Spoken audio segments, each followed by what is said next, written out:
Dabar pademonstruosime Etna naujieną garso smūgio izoliacijai skirtą putplastį Etna EPST.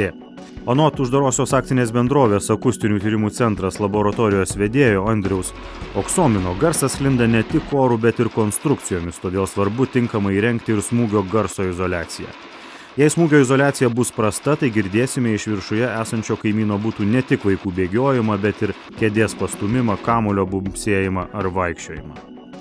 Dažniausiai kaimynų gyvenimo ritmas nesutampa su jūsų ir bildesys vėlų vakarą ar ankstų savaitgalio rytą išties erzina. Gerai garso izoliacijai labai svarbu ne tik tinkamos medžiagos, bet ir teisingas sluoksnių įrengimas. Pavyzdžiui, įrengus visus smūgio garso izoliacijos sluoksnius tinkamai, bet pakankamai neatskyrus viršutinio išlyginamojo betono sluoksnio nuo nešančių sienų, konstrukcijomis smūgio garsas sėkmingai nukeliaus į kaimyno butą. Atliksime dinaminio standumo testą ir palyginsime Etna EPST gaminį su akmens vata Parok, kuris skirta garso smūgio izoliacijai.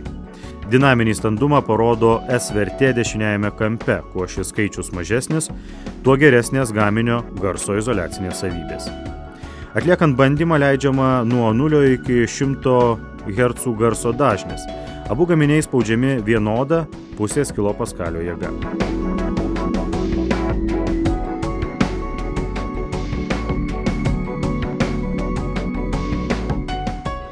Kaip matome, Parok 30 mm storio vatos bandinio rezultatas 15, taigi gaminys atitinka deklaruojamas savybės. Akustinio Etna EPST 50 mm storio bandinio rezultatas 17, jis labai nedaug nusileidžia akmens vatai.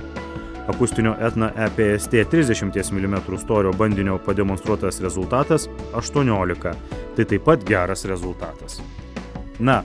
O Etna EPS 80 50 mm storio bandinio rezultatas tik 59.